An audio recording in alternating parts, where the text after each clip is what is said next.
Hello, everybody. How you doing today? It is your boy Six Deuce, music artist, A&R talent scout, and co-host here at SR Broadcast. Shout out to all the co-hosts. Shout out to all our partnerships. You guys know who they are, but we'll cut straight to the chase.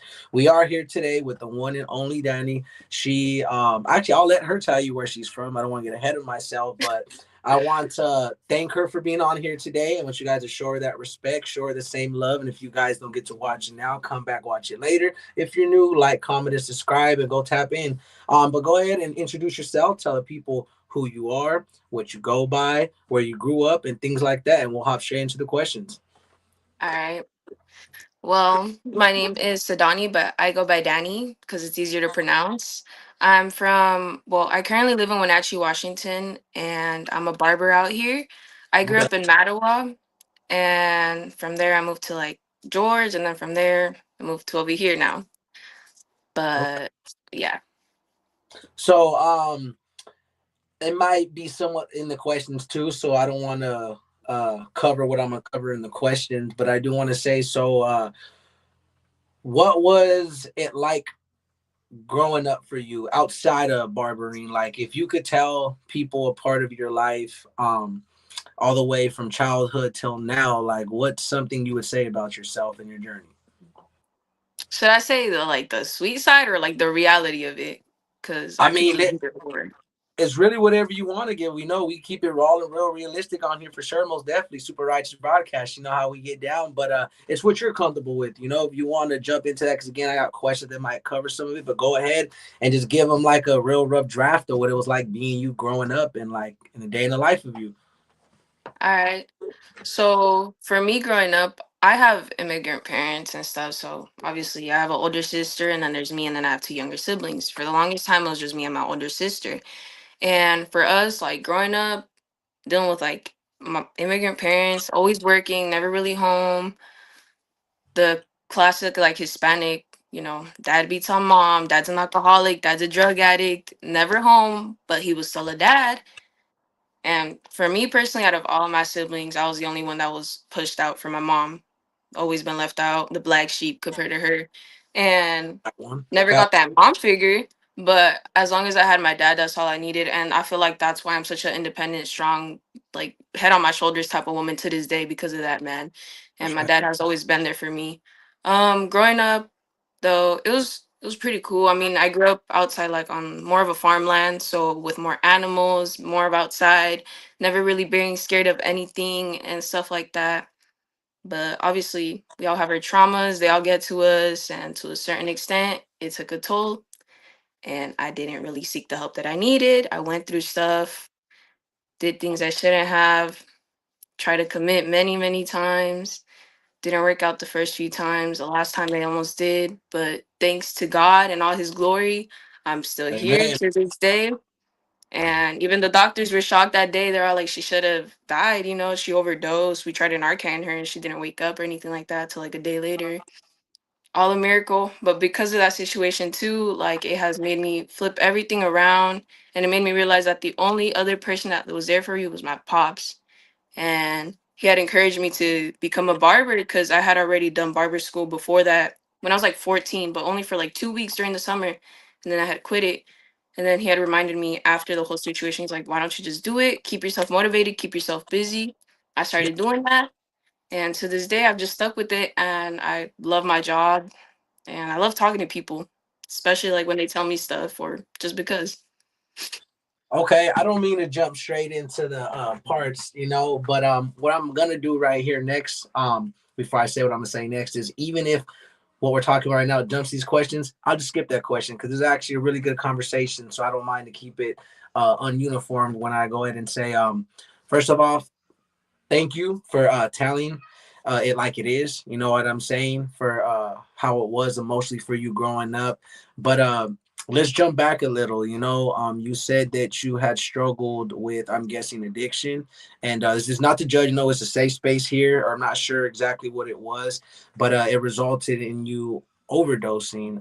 What went through your mind that day? What led up to that? Like, what were all the emotions you were feeling? And just if you could tell other people your experience on that. That's the funny part. People always assume I was like in really bad addiction with like drugs. No, I actually had okay, I have arthritis, so I have prescribed medication for my Okay. body to be normal. At that time, I had a really, really bad stomach infection, and they had given me this big ass box of antibiotics. I had to Okay. take like 3 pills every few hours to be able to get rid of it. And mind you, obviously they're super strong, they're antibiotics. And that day I was like, I was really, really on edge with just everything that my mom had told me for the past few weeks about some stuff that had happened. She kept bashing me, and then like to top it off, I already had a lot of other stuff going on in my personal life too. And I was just fed up. And that day I was just thinking about everything, and I didn't have anybody to talk to.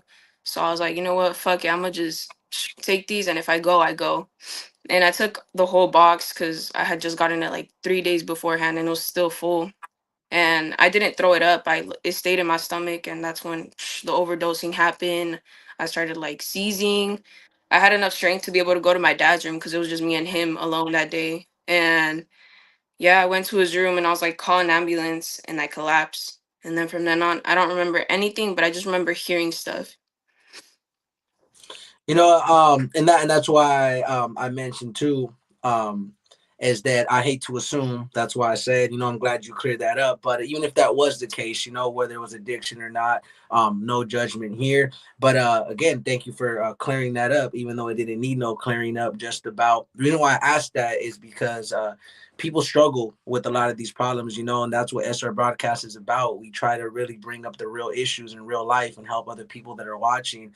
So what's just some advice that you feel like from where you're at today, like, the person you are today, I'm sure you pushed past it. That's why we're speaking now. You became stronger, you pursued your career. Like, what's something you can tell these young women out here, or these young children in general, that are struggling with similar issues, that you would recommend them instead of trying to go the other route?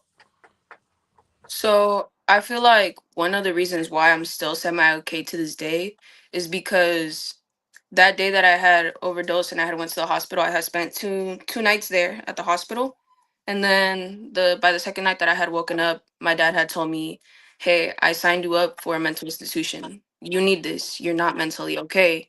Who am I to know anything about you because I'm not in your spot? But I'm sorry." And I got sent off to a mental institution in Tacoma for a week and a half. And that experience, I'm not saying anybody should go through that because that sucks. If anything, it made me feel worse. And you have to lie your ass off to get out of there if you really do want to get out. Because if you tell them the truth, you're going to stay longer. The longer you stay, the worse you feel. The more pills they give you, the more Yep. drugged up you feel, the more mentally fucked up you're just in there. Especially with people that are even probably worse than you are. Because mind you, it's a mental institution. Variety of things that are going on in somebody's mind are there. A spectrum. And yeah. And when I was there, like, it just sucked. Like, I would never want to go back because seeing the way everybody was made me realize, like, why am I really like this when it could always just be worse? Obviously what I went through wasn't okay. Obviously the fact that like stuff happened to me wasn't okay, but why am I really going to let that beat me over? And just being there for that long made me realize, okay, maybe it could be worse. I need to do better. Like, do better for myself, do better for my family, and do better for my future, you know? Why am I gonna fuck myself over for a little momentary thing when you can learn how to live with it later on? And I salute you for being real strong with that. And we'll go ahead and we'll jump to the questions. But before we jump to that, I do want to give you your salute. I do want to praise God, because, like you said, you did mention that before the interview. It's like with God and a lot of stuff in our life and people around us, and whether they're perfect or not. Salute to your father, because sometimes we just need support. And the person that gives it to us don't need to be perfect, because even the Bible, not trying to get too religious here, respect to everybody in their religion. But point is, Jesus didn't go to save the not sick. You see what Mhm. I'm saying? So sometimes in our lives, we are spiritually sick. Sometimes we are going through things we cannot understand. And it's just the fact that we could understand the same as the situation I'm going through, not similar, but similar in the sense of I took a lot for granted, even though the situation was messed up. But I had to learn. Like I said, I just got out of jail 3 weeks ago, and no, 2 weeks ago. And what I learned in there is like, oh, I think I got it bad. There's dudes fighting 10 years. There's dudes fighting life. There's dudes. So I get what you Mhm. mean. And your experience was more like, okay, I have a situation.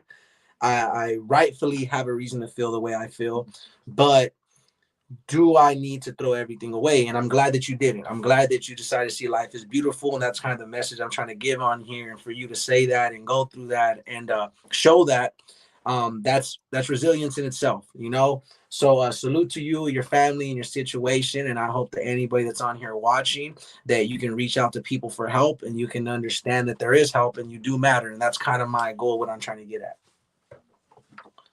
So, number one, and you kind of did tell me a little bit already earlier about your dad, but let's get more into depth. What inspired you to become a barber, and how did the journey begin from then till now? Like I said, yeah. My dad, he was the one that was like, "You need to stay busy." It wasn't really more so because I liked it, because at the time, mind you, like quarantine was already over, and I was very, very antisocial. Me even talking to you right now and comparing that to like back then, you would have never thought this would have happened. But yeah, I was very antisocial and I didn't want to do it. But my dad just kept forcing me. He's like, just do it. Like, it'll be good for you. It'll help you out. You get to learn something. You get to make money. You get to, this and that. I was Yeah. like, okay. So I was like, I started doing it. I didn't like it, but I just kept it pushing, trying to see if I did eventually end up liking it. I broke that ice, like the little ice barrier that I had, and I became more social little by little. And yeah, it's stuck with me because like I told you earlier, I like talking to people. I like hearing what they have to say. I like the interactions with people because you never know who you're gonna meet and the conversations that you need. No, 100%. And I think with the career you chose, it's exactly that. Because let's be honest, it's rare where a client comes inside and is not talking to you while getting their hair cut, or you hear a lot of, how can I say, stuff being a barber, I'm sure, you know.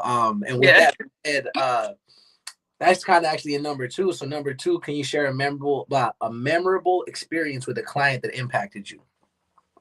Ooh, okay. So I had just started working at the first barber shop ever. This was inside of the mall out here in Wenatchee. And there's this guy who had came in. Mind you, I've never seen this guy, and since that day, I've never seen him again. But he said that he lives out here, so I don't know. I just know it was not a coincidence, and it was meant to happen. That day, he had sat in my chair, and I at the time didn't have any tattoos, and I was really curious. I was all like, "Oh, why'd you get this one? Why'd you get that one? Is there a story behind it?" And I had asked him about one on the back of his neck. I was like, "What does this tattoo mean? It looks pretty cool." And then he just started talking to me about how he had just gotten out of jail and that he was facing big problems, but he knew he was going to be able to get out of it because of the lawyers that he had and because obviously because of God, he believed in God. And he was just talking to me about it and he's like, "I don't know you, but I can feel something. Something is up with you. Not in a bad way, but as in there's something special about you. I don't know what it is. I just know God has a calling for you." And that has been always one of the conversations that has stuck with me because I'm not just gonna go in depth with like everything that he had talked about, but just Yeah. a little summary. And like it just has stuck with me since. And like I feel like that's also another reason why I keep pushing with this. Cause I've had a few people tell me that too while cutting hair. No, and I truly do, because again, even when you came across my screen, like we spoke about before this, a lot of people could, because I've even seen in the comments, like we ain't gonna get too into depth on there, but I've seen some negativity. You know, I've seen some people that are just ignorant, you know, and a couple of your responses pretty much put them in their place, rightfully so, you know. But Yeah. you know what I mean? Shout out to you for standing on business, and you know, that's a real, how can I say, great quality to have, because you know what, it's easy to get torn down in today's society or in general, you know. But Yeah. point is that you didn't let your situation break you. I'm sure you had some breaking along the way, but you didn't fully let it make you fall apart. And I know some of us feel like we hit rock bottom sometimes, but like that man said in that chair, and how he meant it, but how I'm gonna interpret it is, there is your plan and there's God's plan, and God Mhm. always has a plan for us. It's written before we even know it. And he will send people your way, random people you don't know. Like, for another example, before I got out, I was a little frustrated, and taught me two lessons: be grateful because there's always worse, and two, there's God's plan. As much as we don't understand, is to have these conversations with people to help each other. Because I remember going, I was all angry the week before, like, you know what? Because I have a daughter, you know, I have two sons, and my kids are everything. You know, I've changed my life a long time ago, not to get in depth, but to where I am today, I was just frustrated, right? And just to cut to the chase, I got a new celly, and dude walks in with a swastika, right? First thing he tells me, he's like, "Hey man, like I'm not racist," and I'm like, "Bro," and I'm not trying to say like he was a PUSSY or nothing, solid dude, solid individual. But I seen his facial expression, just like, bro. And then we started talking about God. Like off the bat, I was like, well, look, man, like I'm not here to judge you. I'm not God. I can't pass judgment. But my whole point is the conversation I had with this man. Who knows? Had I met him years prior, would it have been a different interaction? Right. But especially in today being us, being colored, and I'm not trying to pull a race card because there's only one race in my eyes, the human race. And my whole point is it could have went a different way. It could have went south, right? It could have been a bad situation, but God does crazy things. And what God did is instead of it being a negative situation, it turned into where every day he was like, well, I barely got closer to God. I was like, me too, like I'm not trying to act like I'm perfect. But I was like, my last Sally before that, he would read Proverbs daily. And I didn't know that there was 31 for a reason. It's for each day of the month, apparently, unless I'm saying that wrong. So Oh. I started doing that with him and I left off and then started helping them. And the moral of this is that God put me in that position, even though I felt like I didn't need to be in there, but he did it for a reason because it's not always to help myself. It's to help other people. And then that's kind of what our mission, and that's kind of what that guy might've been telling you that day is like, I don't know it yet, but I know you're going to help a lot of people. I know with your story, you're going to do a lot of great things. And I can't wait to see what God has planned for you is my point. But let's go with number 3. How do you stay updated with the latest trends and techniques in barbering? I don't know. Cause obviously I started more like when all this trendy stuff started coming out, you know?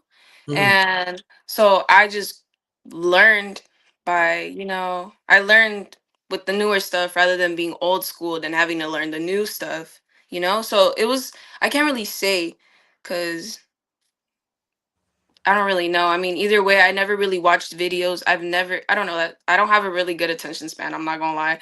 And watching videos of people cutting hair, teaching you how to do it, I'm like, I'm not gonna watch it. Like I'm I'd gonna rather just do see. it hands Yeah, on. yeah, I'm hands on. So I'm like, if I fuck it up, I'll fuck it up. But other than that, like, I don't know. You just got to keep up with that, I guess. Seeing it, learning in your mind, like, okay, maybe this time I didn't do it, but the next time that's why I like taking videos. The next time, okay, I did this, and bad in this video. Okay, so next time I cut his hair, I'm gonna do this, and that better.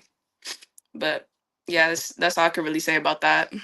I mean, that still applies because that's the way you're handling it, is in you feel like you're not necessarily learning the new techniques. You grew up with the new techniques, so you just do your best to improve them. You Yeah. know? Oh yeah, that's solid. So number 4, and this is a real question. I'm sure a lot of women in a male dominated field, I guess you could say, is what challenges have you faced as a female barber in this industry as far as barbering? It's not even about barbering at this point. It's about the stupid clients that you be getting, especially when you start off.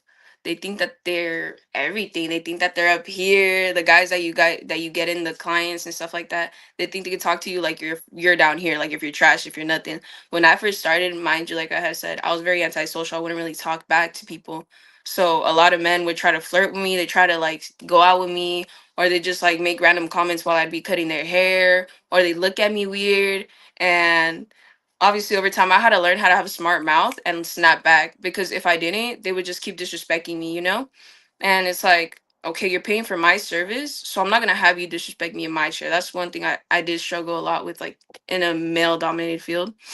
Just being around guys, it teaches you how weird some men can be. Not obviously not all men are like that. My clients now are the sweetest, but when you first start off, you're gonna get the most crappiest people for sure. Now I'm glad you said that because from my perspective of it being like, for example, right? That's why I appreciate you coming on here because here's the struggle with getting females to work with in general. Because I'm in the music industry. Because let's be real, and I'm gonna tell you why. A lot of the times when I contact people, whether it's for an interview, or for music or for a feature or something, a lot of the times I get ignored, but I know why. See, I'm conscious enough to know it's the man before me that was a weirdo, because that's exactly what happens, and I see it a lot. Like, for example, we just signed 2 female artists. Shout out to them. But like I even told them before they got signed, I was like, look, I already know what you guys are used to dealing with. I ain't P. Diddy. I ain't Puff Daddy. You know what I'm saying? I was like, no Diddy, right? I was like, look, like we spoke with before the interview. Unfortunately, a lot of women in my family have went through horrible things. So that's why it pushed me more. Again, I'm not trying to front like I'm some knight in shining armor perfect, but I do got morals. I do got basic respect, and I treat everybody equal. And that's kind of what I told the female artist. Like, look, don't think nobody's gonna low bro you. That's something I don't allow. I treat everybody equal. I don't boss people around. I would. My favorite saying I like to say is I wouldn't ever put somebody I work with in a position I wouldn't put my own daughter or family member in. Straight up. See what Hmm. I'm saying? Due to Yeah. that fact, because here's what people don't think about. It's all fun and games disrespecting the next person, no matter who it is, until it's your daughter, until it's your son, until it's, and then you want to get all, you get these dudes that are disrespectful, want to get all big and bad, but like, nah, homeboy, yeah, you be doing that to other people and you wonder why. The table's always turning for us, and I wish that on no person, but I'm glad you spoke up on that, and it's a shame to the men out there that do that, because that's kind of why it's hard to work with people, I'm sure, in your industry, let alone the music industry, because not to get too in depth on my side, but again, most of the time when I hit women up to do interviews, I know they're thinking, oh, is bro trying to get at me? Is he trying to holler? Is he, you know? And it's hard because most dudes do. Most dudes do try to use that to their advantage and be weird and pull a puff daddy, and they try to get like, oh, I'm offering you a service, but really, bro has some weird intentions, and that's something I don't Yeah. ever have, and I can take pride in. And any person or any female that's been on SR broadcast can say, I don't pull that shit. You know, like I take pride in knowing and saying that when I conduct business, is business. And I always say a famous saying. Also, what you do on the outside, what you do on the outside. Now, if people want to hook up and do whatever, that's on them. But when people come on here, I want them to have the experience how you said, not disrespectful, keep it professional, because I'm sure, and that's why I asked that, was it was a struggle for you at first, and from what you said, but I'm glad that you're able to have the clientele you have now, and I'm glad you're able to build that respect, because unfortunately it is harder in the industry for music and barbering because they are male dominated, is that you get treated like you're nothing because they see this like, oh, who is she? Or, oh, she knows she's not good as us, not understanding that. I'm gonna say this right now. There are some women in most fields, all fields. Shout out to the women out there. They will work circles around a lot of these men these days. Most of these dudes don't even know how to change their freaking oil. Most of these dudes don't even know how to change their own tires. So what I'm trying to get at is like, don't ever doubt somebody, especially a woman, because you will be surprised. So that's my message for everybody, is treat everybody with respect, especially the women out here, because they're already having a hard time. They're already dealing with a bunch of weirdos. They're already dealing with a bunch of disrespect. So be that difference. You know, it starts with us. So number 5, how do you create a welcoming atmosphere for your clients? Well, usually when my clients walk in, I'm usually like, oh, if I'm behind, I'll be like, hey, I'll get you in right now. Just give me a few minutes, and I'll be right with you. Or if not, I'll just be like, oh, what's up? And I'll dab them up, and then they'll sit in my chair, and then I'll turn them around, put on the cape. I'll be like, all right, what type of haircut we gonna be getting today? Or like, how's your day been? Before anything, you know? Yeah, pretty much just polite, inviting, professional, and I respect that, you know, because that's key in relationships with your clients, because that's actually the key, is that you can have a million clients, but if you have 50 loyal clients or less, doesn't matter the number, you'll have good business, you'll have a good experience for you and the client. Yeah. So number 6, what's your favorite type of haircut or style to do, and why? Oh, it's a hard one. Um, I like doing burst fades with like a messy fringe, and then I also like doing mid drop fades. Those are my two favorite haircuts to do with like a Okay. messy fringe. I like doing a lot of texture too, or like sheer work. I love doing sheer work. Okay, so you prefer, I mean, wouldn't necessarily pinpoint length on this, but you prefer working with more length of hair.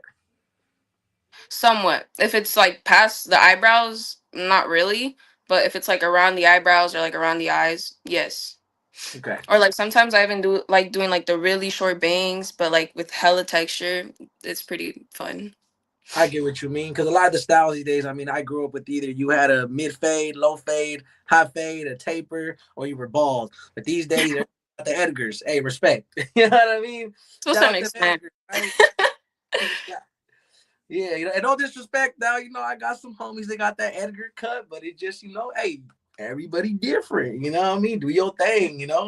Uh but yeah, number 7. Do you have any advice for aspiring barbers, especially women entering the field? Mm, don't let other barbers' egos get to you, because, like, for example, with me, when I first started off, I had been more around barber battles just to go watch. I never really competed until like the first time I did. Mhm. But before that, I was more around that, and I got to see how cocky barbers really are. They have no respect for each other unless if you're homies. If you're not homies, they got no respect. They're always dissing on each other. They're always talking shit, no matter what. Like, there was actually, oh my gosh, there was drama out here in Wenatchee too recently over the owner of the shop and Mhm. some other guy that owns a different shop. And the guy that owns the other shop was just talking shit about our barbershop and like us as barbers. He's like, yeah, these guys don't know how to cut hair, they take forever, this and that. And like, mind you, we have never done anything to this guy. I used to be chill with him. And then Yeah. I rejected his offer of working with him because it was like mad expensive to work there. And Mhm. then to top it off, it was like a really hidden place. So I'm like, I'm not gonna get the clientele that I need, especially as if I'm trying to start over again. Yeah. And he got mad off of that, and he had blocked me on everything after I had told him no. And then that's when I started working over here that I do where I do now. And like, it was all drama because barbers just don't like each other no matter what. So don't let that ego from other barbers that you see get to you. Don't have a high ego yourself if you're trying to be a barber.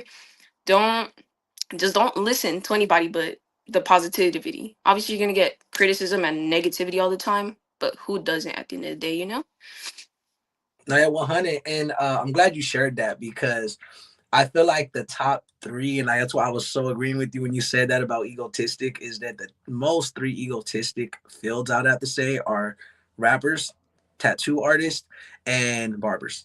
And Hmm. no disrespect, right? And maybe not in that order, but like even now with me being a rapper, it's hard for me to work with people because everybody's too busy playing Hollywood. Everybody's too busy trying to act like they're better instead of just doing the work. Like, bro, like I don't care who you are, who you think you are. Do you do good work? Are you a good person? I don't care how many views you got. I don't care who you worked with. Respectfully now, right? And that's kind of what I mean about people holding their egos because a lot of people these days in the fields that you spoke about, I don't have too much experience, but I know enough barbers to know how it goes.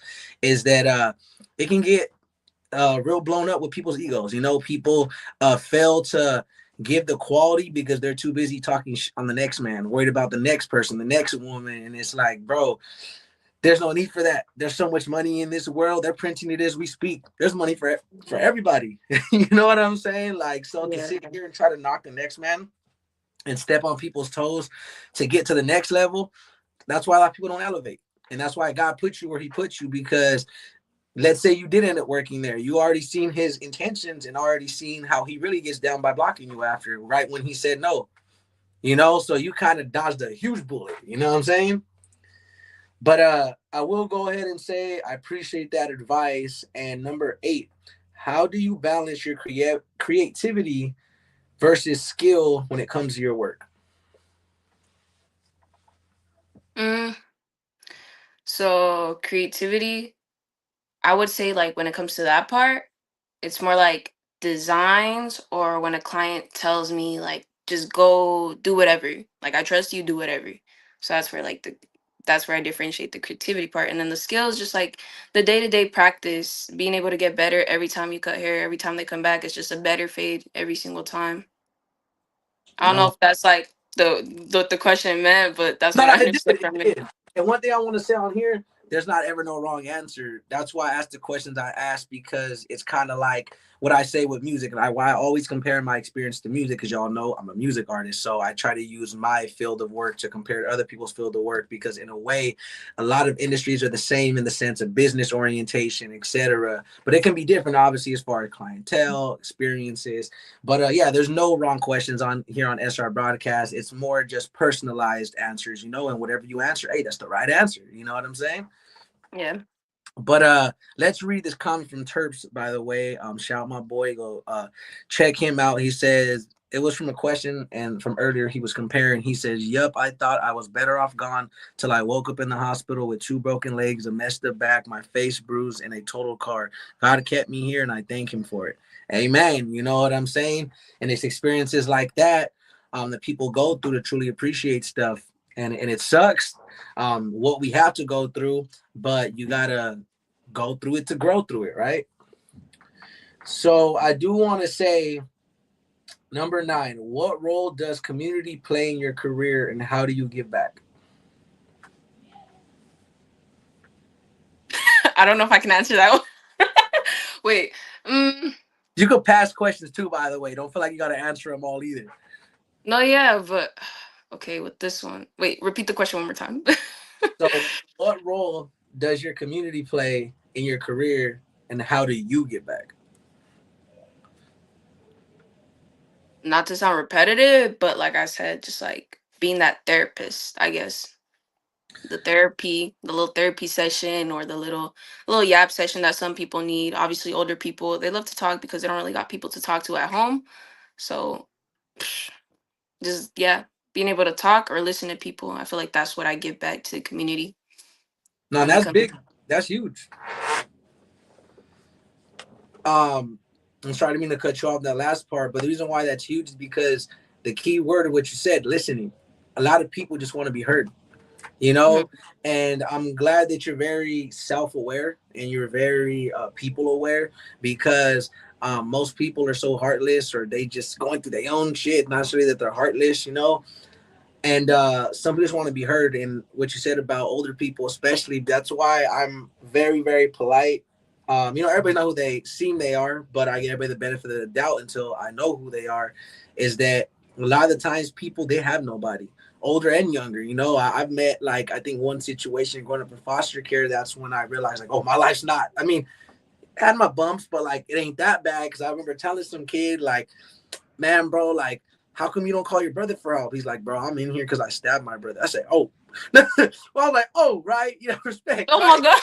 Yeah, right. I know I'm trying to drop that on you, right? And then he's like, I'm like, what about your dad? Well, I stabbed him too. I said, okay, conversation over, bro. I said, Oh my god.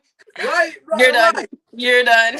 Yeah, I said, okay. And mind you, I shared a room with bro. So I said, Oh. okay. I said, I'm watching you when I sleep, type of Yeah. shit. But yeah, Oh. Brody broke it down to me. Why though? I guess I don't want to get. I mean, I don't even know his name anymore, unfortunately, but I do remember him. That type of stuff sticks with you. Um, Yeah. he said because his family pretty much neglected him. Like his mother would let his stepfather beat on him, and the brother that he did, I guess, was like his half brother. But I'm not the type that thinks like that. I think of my siblings as my full siblings, no matter. But and he said it was just bad, to where he'd get beat on every day, and like they wouldn't give him the same stuff as the brother, and he just exploded one day. But then when I really asked him, the whole point what I'm getting at is that some people just want to be heard, because I heard him out. It's crazy as it sounds, I heard bro out, right? And you can just see it in his eyes, like he wasn't a violent person, he was just hurt. You could see it in his face, you could see it in everything when he was telling me the rest of what he told me, and basically just ended it with, like, I was like, well, what about your cousin, what about your aunts? I don't have aunts, bro. Well, what about your uncles? I don't have them, bro. Well, what about your grandma and grandpa? They're dead. And I'm like, and I remember at the time, a lot of my peoples were still alive, and I'm like, damn, I need to be more grateful. I was like, I'm over here tripping, thinking that when I argue with my siblings, it's bad. When I argue with my mom and pops, they weren't there or not there. Um, there's people that are real life going through it, like going through it. But let's just say after he said the first part, I was like, oh, but I heard him out is the moral of the story. And Yeah. that's great that you do that for your clients, because you don't realize what you can do for people. Like, little do you know, you probably prevent a lot of people from hurting themselves. Just because you heard them out that day, and you probably don't even know it. There's like people that go home, you have no idea, and they're like, dang, she helped me realize this today. Or, hey, man, I appreciate she asked me how I was going today, because I'm sure you guys have seen videos online about that, so where people, they randomly see people crying, like, hey, what's going on? It's like, bro, I was thinking about myself. Thank you for talking to me. Thank you for coming and telling me. I just needed somebody to come hear me out, somebody to talk to. I felt alone. So that does play a big part in what you do. And I'm glad that you realize that and you give that to your clients, because anything wrong if you were just strictly business with it, But like that guy said in your chair, you have a purpose, and that may be one of your purposes. You know. So I want to go ahead and say number 10. No, I kind of was repetitive in one of them. I don't even know why I did that. Number 11. How do you handle the business side of barbering, like marketing and client retention? Like, how do you keep clients? How do you find your clientele? Like, what are some things you do? So obviously there's social media where I post on, but I've been slacking it. So I haven't been posting like that, but it's because I've been like kind of busy too. But social media is one thing that like brings in like new clients, like when it comes to like doing braids or just people Yeah. that want to try something different or just feel more comfortable getting their haircut with a woman. And then that's how one way I get clients. And then another way I get clients is like by word, people talking to their friends or their cousins or family, whatever the case may be. And then the way I retain my clients, like I had said, I hear them out. We talk. We have random conversations. I ask them random questions. I talk too much sometimes, honestly.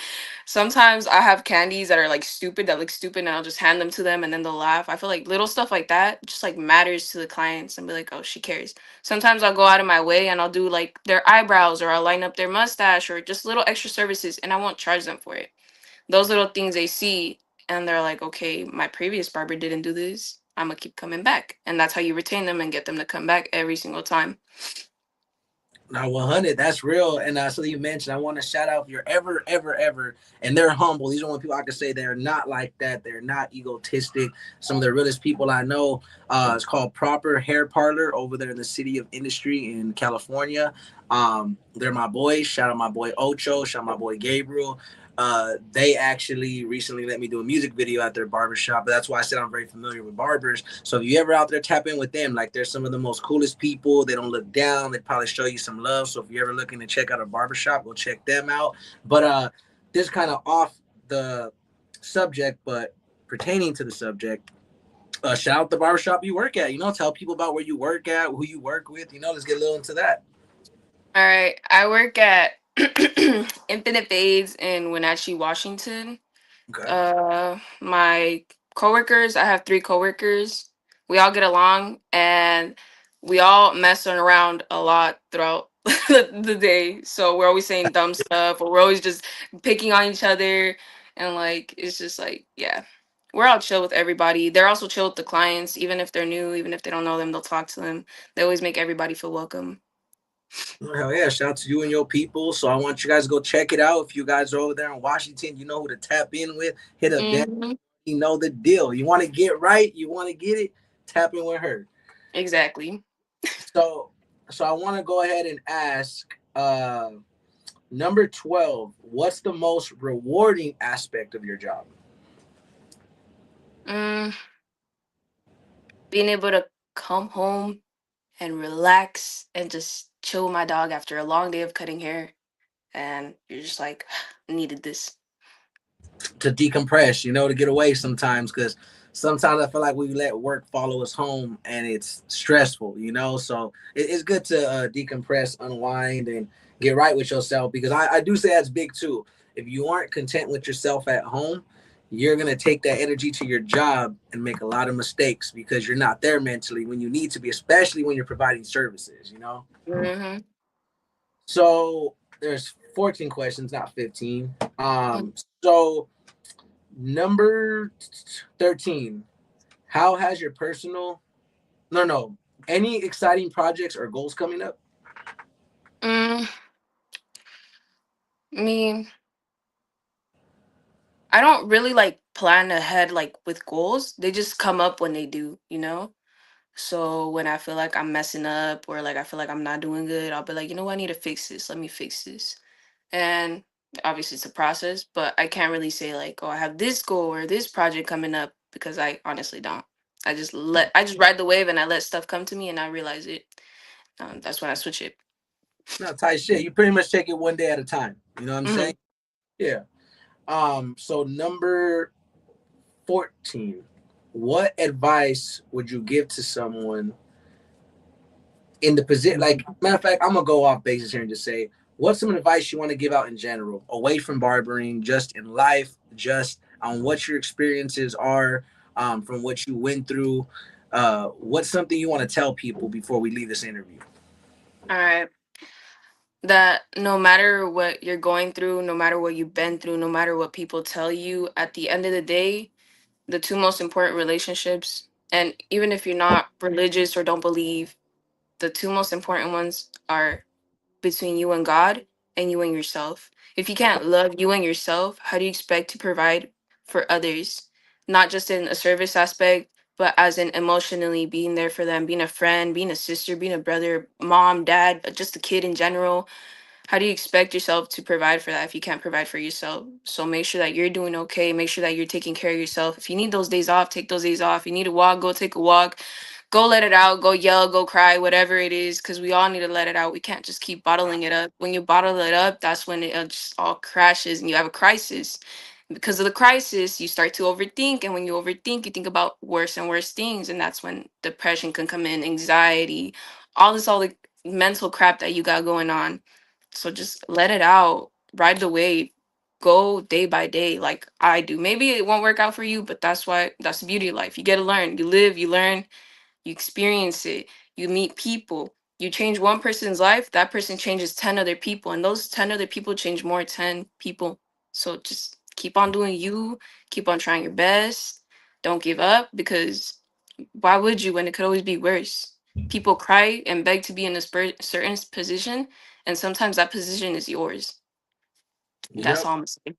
Now you know what? That's a solid take because there's also a saying: if we were to throw all our problems and bullshit in one pile, you would quickly pick yours back up.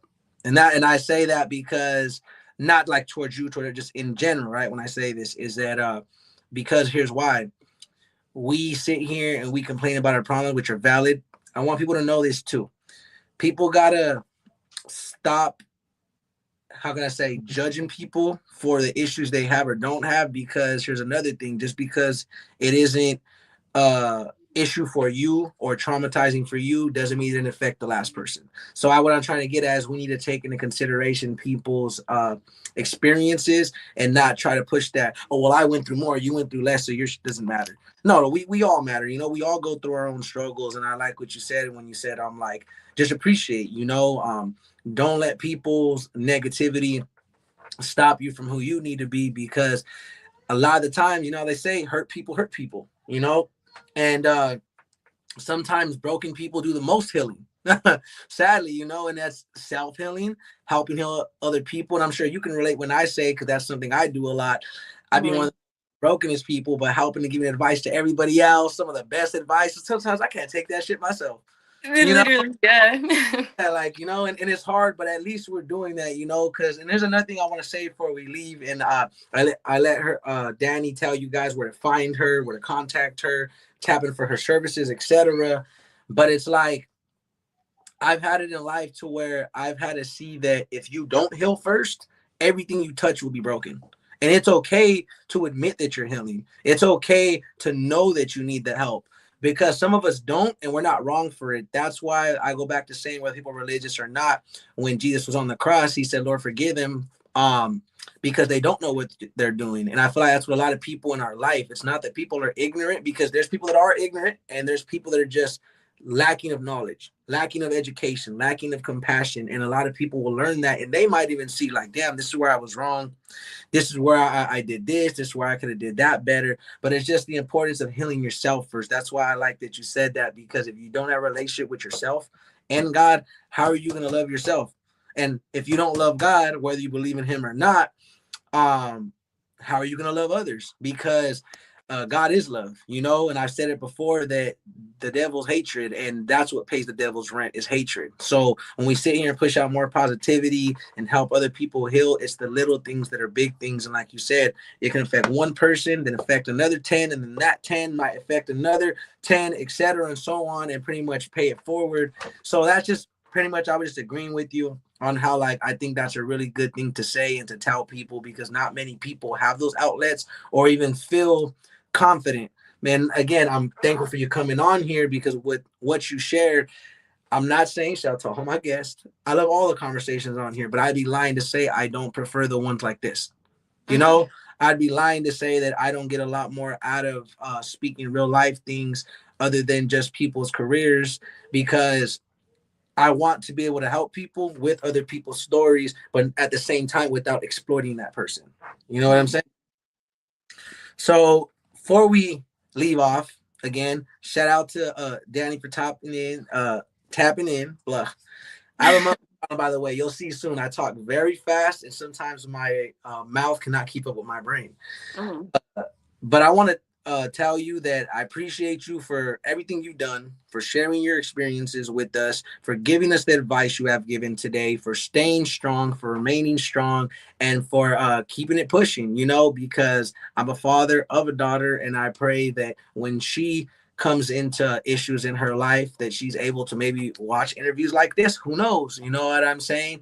And it can help her whether it's with something simple, because sometimes people don't go through severity. It could just be a bad day, stressed out, whatever, and then hopefully people that even I know or people that we don't know, people new, can come across these interviews and be like, damn, this is what I needed to hear. I really needed to hear that people care. I really needed to hear that it's not as bad as I think. Maybe my life wasn't that bad, or hey, my life is worse, but maybe it could be worse. So let me be appreciative. Uh, but if you want, shout out whoever you got to shout out. Um, Tell people where to find you. And for the people that missed it in the first part, just tell them about what you do as far as barbering and other activities. All right. Well, you guys can find me out in Wenatchee, Washington at Infinite Fades if you want a haircut. Or if you guys just want to talk, you can add me on my Instagram at Bounce Back Blends. And like I said, if you guys just ever need to talk, because sometimes you need it, I'm here to listen and I'm here to talk. Or like I said, services, haircut, I got you. But yeah, what else did he say? I You, forgot. it's crazy, and we gonna be really good friends, because my attention span. That's why I write down the questions. So when people see me read questions, it's because I got ADHD, so I cannot remember 15 questions back to back. So don't even trip on it. Basically, just shout out. I know you already shouted out your people, but just tell them about just what you do as far as your profession, and then just maybe qualities you feel like I may have missed, or things you want to share about yourself before we end the live. Um, I'm not gonna shout out anybody because I don't know who to shout out. Well, nah, shout out to my pobs, shout out to God, shout out to my clients. And uh what's it called? I'm a barber, obviously, we know that out here in Wenatchee. And I don't know, I mean, just as far as that goes, I'm pretty funny. I'm pretty cool, might I say myself, but that's just me trying to feed my own I don't ego. mean to toot my but you know what I'm saying? Not to gas my own boat, but no. But yeah, um, other than that, I mean, I like to talk and I like to listen to people. I like to make sure everybody's okay because that makes me feel better. But other than that, I don't think there's anything that we've missed that's like that important. Okay. And I ain't mad at that. So I guess we're gonna end it here and just say again, thank you for coming on. It's your boy Six Deuce here at SR Broadcast. You guys know who to hit up. You guys know where to hit her up at. If you guys are looking for them dope haircuts and you're in Washington, you know who to tap in with. So again, if you guys are like to, tell your friends, family, colleagues. We cover music, media, and more on here. So it doesn't matter if you're a barber, a comedian, a chef, a business owner. You just want to simply tell your story, something traumatizing, something just motivational.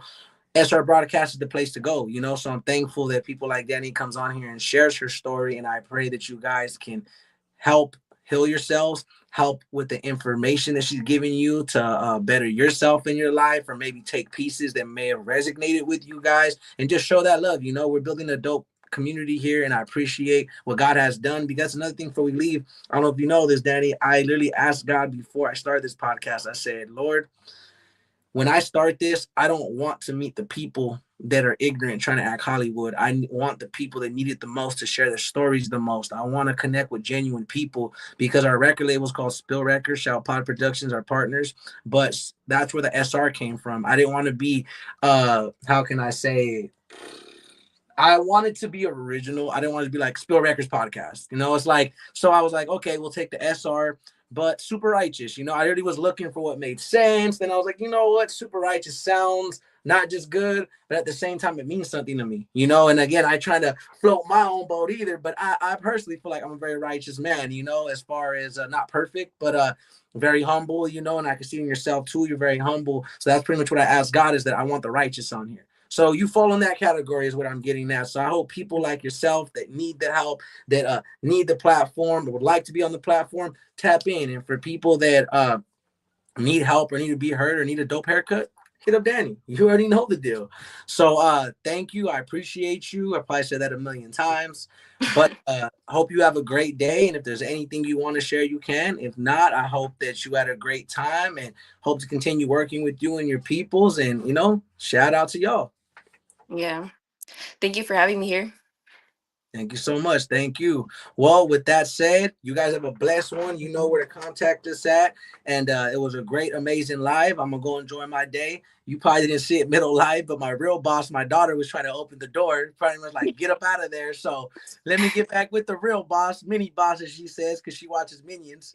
But yeah, in there. So it's all love. Thank you, Danny. You have a blessed day. You have a great, amazing time. Shout out to you and your family and your peoples, the barbershop you work at. And it was an honor to have you on here. See y'all soon.